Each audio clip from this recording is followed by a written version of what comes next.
Hey everybody, today's talk is about the scientific method. We need to have a way to ask and answer scientific questions.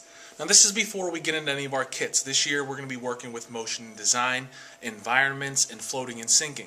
And we're going to have a lot of questions.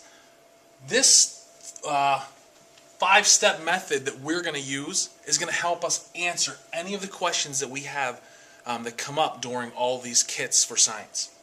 So let's get into our first step.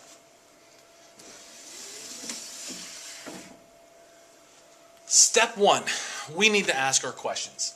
State the problem or what it is you want to explore. Now this comes from your observations of the world, of your neighborhood, of your school.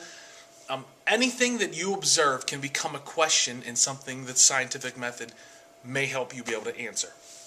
So, example, when we have our environments kit, we had a student last year that wondered, would our plants grow better if we use different colored lights, such as green or red? So the question I'm going to put for our example is, I wonder if my plants would grow better under different colored light. So how do we go about answering that question? We go on to step two and create a hypothesis. Big word you can use around a dinner table. A hypothesis, or we make a prediction. So after you do some research of your question, you look into some sites on the internet, or you get some books open, and you do some research about maybe light and the way it affects plants. You then come up with a prediction to try and answer your problem. It's an educated guess based on your research that you've done. We usually use an if and then statement. For example, if I grow seeds under green light bulbs, then they will grow faster than plants under red light bulbs. Use the if and then statement. Let's move on to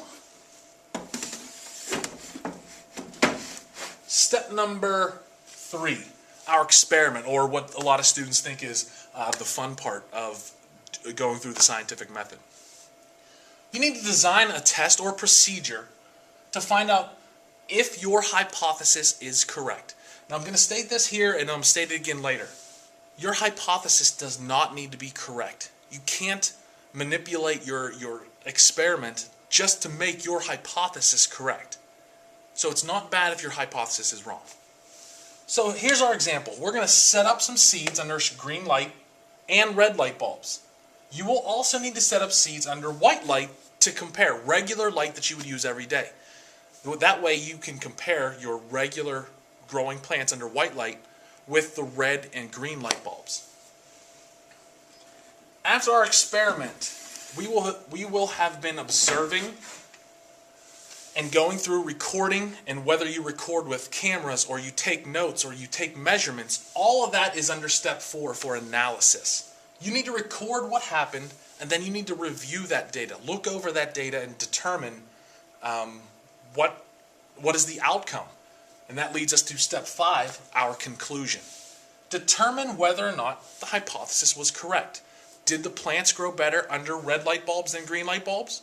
Maybe the white light bulbs were the best light to use. Remember, I said this before, it is not bad if your hypothesis was incorrect. Don't change your experiment to make your prediction correct.